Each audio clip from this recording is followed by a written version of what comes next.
Na nossa última lição, eu indiquei que na história da teologia, nós distinguimos entre 3 tipos de amor divino. E eu falei a respeito dos 2 primeiros na nossa última lição. O amor da benevolência de Deus, que se refere à sua boa vontade, que Ele exerce para todas as pessoas. E o seu amor pela beneficência, que indica a sua atividade, pela qual Ele derrama benefícios, o que nós chamamos de benefícios da graça comum, a todas as pessoas, como o sol, a chuva e assim por diante. Mas eu deixei para hoje, para darmos uma olhada no 3º tipo, que é o aspecto mais importante do amor de Deus, que é chamado de amor da complacência de Deus. Eu acho que eu mencionei isso. Quando eu falo sobre o amor de Deus pela complacência, as sobrancelhas das pessoas tendem a subir e os seus olhares ficam perplexos em suas faces, porque quando pensam em complacência, eles pensam em uma atitude de indiferença ou uma atitude de presunção, porque frequentemente o termo complacente é usado para se referir a alguém que está à vontade em Sião, que está descansando, que não está tão apaixonadamente engajado em nenhum empreendimento em particular. E essa é uma das peculiaridades da evolução da linguagem, porque, na verdade, o significado básico da noção de complacência é exatamente o oposto disso. Na verdade, apenas para verificar isso, recentemente eu olhei um dicionário moderno para ver como o dicionário definia a palavra complacente ou complacência.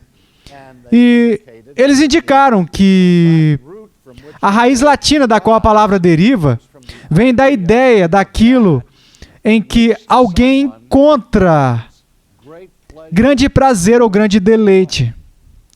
Quer dizer, dificilmente a ideia de indiferença ou de presunção. E, de fato, nesta edição particular do Webster's Collegiate Dictionary, a definição número 1, primária, até hoje em dia, para complacência é deleite, ou aquilo que é agradável.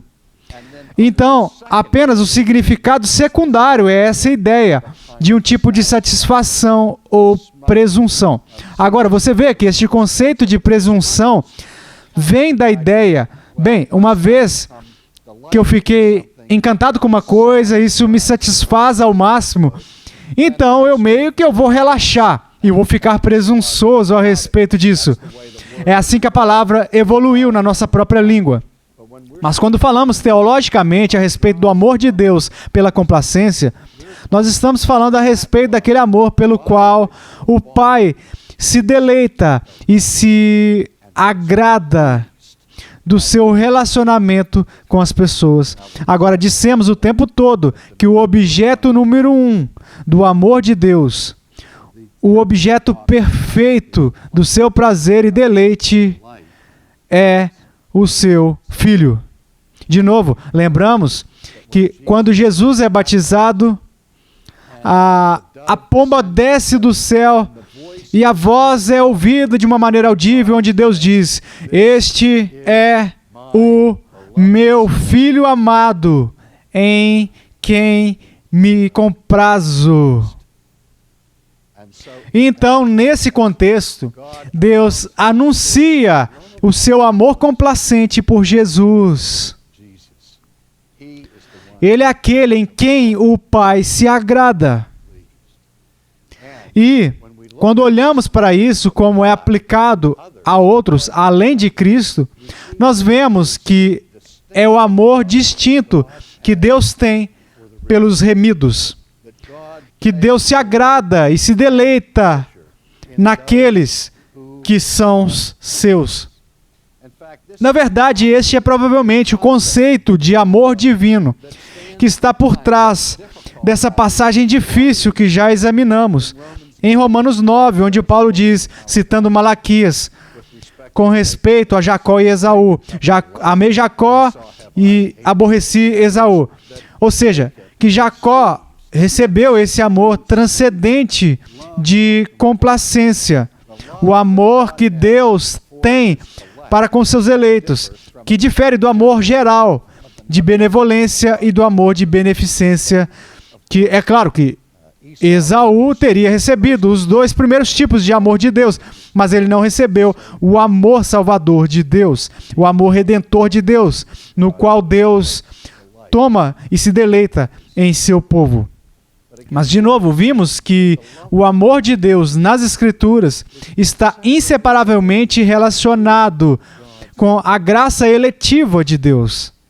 Agora, vamos dar uma olhada na corrente de ouro, que é tão importante para a nossa compreensão deste conceito, como aparece no capítulo 8 de Romanos. Acho que todos estamos familiarizados com Romanos 8, 28.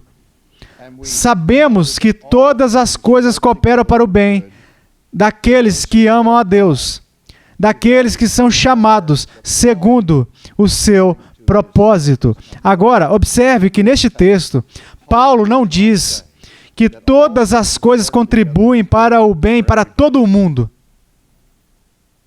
Mas essa promessa da providência divina que traz o bem até do mal, essa que traz tanto conforto para nós no meio da calamidade, no meio da tragédia, é que mesmo as provas e tribulações mais difíceis que nós encontramos neste mundo, através disso, Deus está usando tudo isso para trabalhar, para cooperar para o nosso bem. Para quem? Para aqueles que o amam. E aqueles que o amam são, de fato, aqueles que são chamados segundo o seu propósito. Então, aqueles que amam a Deus com esse tipo de amor e são amados por Deus com o amor da complacência, podem ser chamados de o chamado.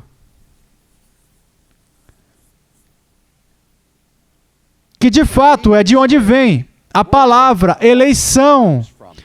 Aqueles que experimentam ser chamados para fora, ekoloel, que são chamados para fora do mundo, que estão separados da massa da humanidade caída para receber a graça salvadora específica de Deus. E é aqui que nós obtemos o significado do termo igreja. Nós obtemos através da palavra grega eclesia, aqueles que são chamados. E nós usamos no português a palavra eclesiástica, ou eclesiástico, baseado nesse conceito de chamado. No entanto, há muita confusão sobre toda essa ideia das pessoas que são numeradas entre os chamados. E a razão para isso é que a Bíblia usa o termo chamado ou chamar com respeito a Deus em mais de uma maneira.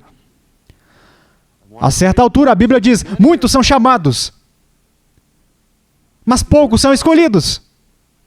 E nós vemos repetidamente no livro de Atos, por exemplo, que quando os apóstolos estão proclamando o Evangelho e proclamando a palavra de Deus, eles chamam o público, eles chamam aqueles que estão ouvindo ao anúncio para responder ao Evangelho. Você se lembra, por exemplo, quando o apóstolo Paulo estava lá em Atenas, no Areópago, onde lá ele confronta os filósofos, e ele disse: os primeiros dias de ignorância que Deus negligenciou, mas agora Deus ordena que todos os homens em todos os lugares venham a Cristo, porque Ele designou um dia em que Ele julgará o mundo e assim por diante. E Ele chama essas pessoas para responder a Cristo. Bem, qual foi a resposta? Nós lemos o texto e vemos que algumas pessoas ali na hora abraçaram a Cristo. Outras, no local, rejeitaram claramente o chamado que Paulo havia concedido e pensaram que Paulo era uma espécie de louco. E a terceira categoria eram aqueles que disseram: bem, vamos ouvir mais a respeito desse sujeito. Ou seja, eles reservaram o julgamento para o momento, disseram: nós queremos pensar sobre isso, nós queremos ouvir mais sobre isso, mas eles não responderam positivamente, eles não responderam negativamente, eles eram um tanto neutros. Então, esse é simplesmente um exemplo das muitas vezes em que nós vemos o Evangelho sendo preparado, onde as pessoas são chamadas a vir, mas nem todas vêm. E isso nós chamamos de chamada externa do Evangelho. esse chamado é externo. Sempre que eu prego o Evangelho e proclamo o Evangelho para um grupo de pessoas que estão ali, eu peço a eles que eles respondam. Alguns vão responder, outros não. De modo que nem todos respondem ao chamado externo, ou o que chamamos de chamada externa, isso é óbvio. Por outro lado, a Bíblia usa o termo chamado de uma outra maneira. O que nós chamamos na teologia do chamado interno, ou uma chamada interna, e às vezes até de chamado eficaz de Deus. Isso tem a ver com a operação do Espírito Santo que ocorre dentro da pessoa.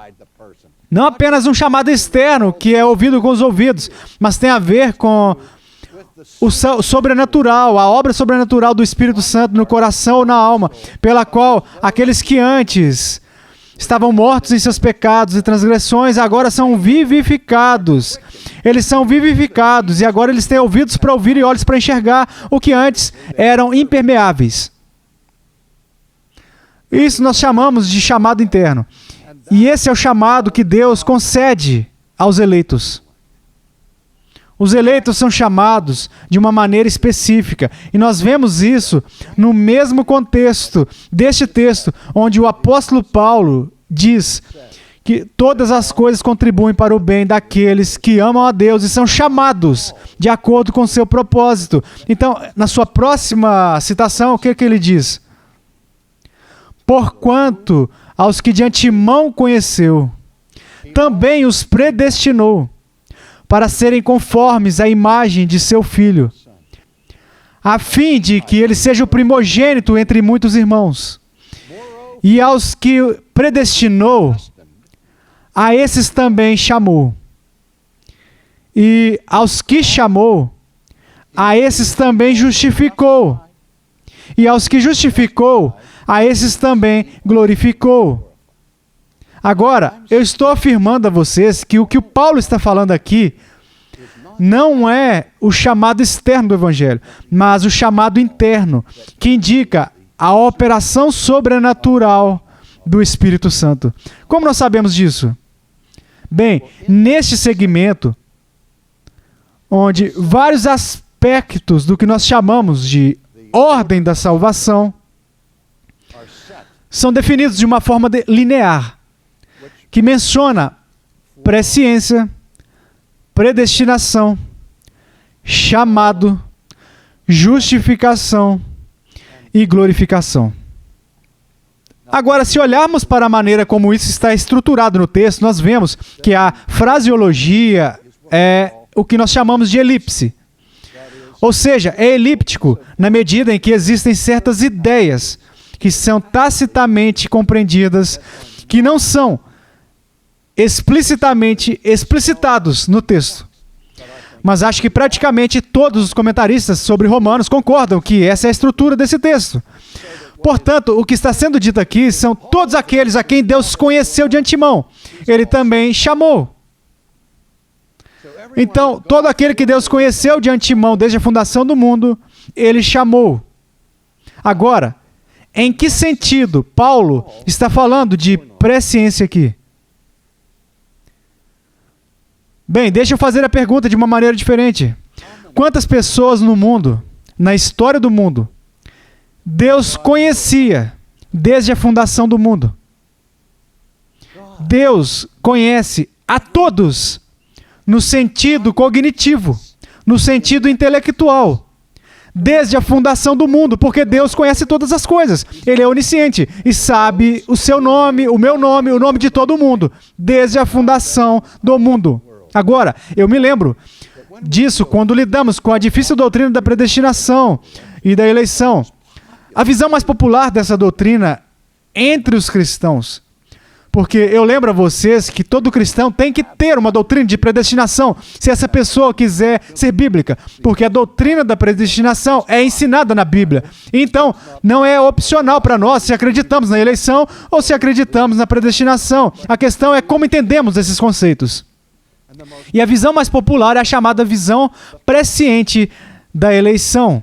Ou nós poderíamos chamar de visão da presciência. E essa é a ideia de que Deus, desde toda a eternidade, conhece de antemão quem irá responder favoravelmente ao convite do Evangelho. Que desde a eternidade, Deus sabia que Paulo iria pregar o Evangelho em Atenas, em Mars Hill, e desde toda a eternidade, Deus sabia quem eram aquelas pessoas que responderiam positivamente e quem eram aquelas pessoas que rejeitariam o ensino de Paulo. E então, com base do seu conhecimento prévio, a sua presciência, olhando através do corredor do tempo, ele escolhe para a salvação aqueles que ele conhece de antemão, que irão responder positivamente ao Evangelho. Essa é a visão mais popular. E o texto de prova para essa ideia está bem aqui em Romanos 8. Porque o argumento é este. Bem, obviamente Paulo fala da predestinação aqui, mas antes dele falar da predestinação, ele fala da presciência de Deus. São apenas aqueles a quem ele conheceu de antemão que ele predestinou. Mas se inserirmos neste texto o que está implícito e tácito no texto, ou seja, que todos o que Deus conheceu de antemão, ele predestinou, e se de fato Deus conheceu a todos desde a eternidade, então significaria que ele predestinou a todos. E agora o texto prova mais do que a presciência das pessoas quererem provar, porque agora provaria a salvação universal, ou a predestinação universal, que está claramente em oposição ao ensino da Sagrada Escritura. Mas, eles podem me dizer, mas Arci, você não preencheu o suficiente na lacuna. Não é apenas a lacuna que Deus simplesmente está falando sobre um conhecimento de toda a eternidade daqueles lá no futuro, mas é limitado ao seu conhecimento daqueles que irão responder positivamente. Isso é assumido por aqueles que argumentam isso. Ok. Mas agora o problema se torna agudo quando nós vamos além da predestinação para o chamado. Se todos os que Deus conhece de antemão, em certo sentido, vão ser predestinados, e todos os que são predestinados vão ser chamados, e todos aqueles que são chamados serão justificados, o que isso faz com a ideia de que este texto indica apenas um chamado externo? Porque certamente a Bíblia não pretende ensinar que todos que já ouviram falar em seus ouvidos externamente ao chamado do Evangelho acabam sendo justificados. O fato de que todos os que são chamados, no sentido que Paulo está falando em chamado aqui, são de fato justificados e glorificados, indica categoricamente que o apóstolo aqui está falando de algo diferente do chamado externo. Ele está falando daqueles que são chamados internamente. E são aqueles que são chamados interiormente, todos aqueles a quem Deus faz algo interiormente, que são justificados. Não há nada neste texto que diga que todos os que Deus conhece de antemão vão responder ao chamado externo da predestinação. É que a sua resposta não é a base da predestinação. Mas o ponto do texto é: todos aqueles que Deus predestina receberão esse chamado interno. E todos os que recebem esse chamado interno, por sua vez, recebem a justificação e a glorificação. Então, estamos predestinados. Não porque respondemos a um chamado, mas estamos predestinados a responder esse chamado. Esse é o ponto que o apóstolo está tratando aqui. E é para aqueles que recebem essa graça especial que a promessa é feita, que todas as coisas contribuem para o bem daqueles que o amam e que são chamados. Porque qual é o efeito desse chamado interno? É que antes de eu amar a Deus, Ele me amou com o amor da complacência. E com esse amor da complacência, Ele me estimulou a partir da morte espiritual. Ele me chamou internamente. E onde meu coração era hostil a Ele, antes daquele chamado interno, agora Ele acelerou não só a vida espiritual, mas um afeto religioso. Porque sem essa graça da eleição e o poder regenerador do Espírito Santo, eu sou por natureza um inimigo de Deus. Eu não tenho afeição por Ele. Mas agora, uma vez que eu recebi o chamado interior, o meu coração foi mudado. Aquilo que antes eu abominava, agora eu amo. E Cristo se torna o objeto do meu amor. Agora, de novo, se lembre que isso é um derramamento do amor do Pai pelo Filho. Observe que o propósito dessa eleição e predestinação é que nós possamos ser conformados à imagem do seu Filho. E para que o deleite que Deus tem nos eleitos seja o derramamento sobre o deleite que Deus tem por seu Filho. E Deus não deseja que o seu Filho não seja o primogênito de muitos irmãos. E como Jesus nos diz na oração no cenáculo em João 17, e assim por diante, Ele fala daqueles a quem o Pai lhe concedeu. E é isso que os eleitos são. Os dons de amor que o Pai concede ao Filho. É por causa do amor complacente de Deus por Jesus que nos tornamos objetos do seu amor à complacência. Então, quando olhamos para esta presciência aqui, obviamente antes que Deus pudesse eleger alguém, Ele não tem os seus decretos eternos endereçados a quem possa interessar. Para Ele eleger Jacó desde toda a eternidade, Ele tem que estar ciente de Jacó desde toda a eternidade. Ele tem que saber a respeito de Jacó antes de designar Jacó para receber a graça da eleição. Então, mas o ponto é este, que essa presciência significa mais do que simples consciência intelectual. Se examinarmos a palavra, o verbo conhecer na Bíblia, nós sabemos que há um sentido em que a Bíblia usa o verbo gnosis para se referir à consciência intelectual, mas há também um significado mais profundo para aquele verbo, ou para o substantivo conhecimento, que se refere ao amor de intimidade. Abraão conheceu a sua esposa e ela concebeu. Então, não é simplesmente dizer que no momento em que ele estava ciente dela intelectualmente, ela ficou grávida. Não, a Bíblia usa o verbo conhecer ou conheceu como um eufemismo para a relação sexual, para indicar o nível mais profundo de intimidade pessoal. É por isso que Paulo, em Romanos, diz: o homem natural conhece Deus intelectualmente. E em 1 Coríntios ele diz: o homem natural não conhece a Deus. Ou seja, ele conhece a Deus em um sentido. Ele tem uma consciência intelectual. Mas por natureza, ele não tem esse conhecimento da afeição, esse conhecimento da intimidade. Então, o amor à complacência é encontrado mesmo aqui no conceito da presciência de Deus, porque o seu conhecimento prévio, amado, é um predecessor. Quando Deus se agradou de vocês? Desde a fundação do mundo. Que a sua eleição é o resultado do amor eterno dele por vocês. E aqui está o caso supremo de Deus amar o que não é amável. E é isso que acontece quando Ele nos ama.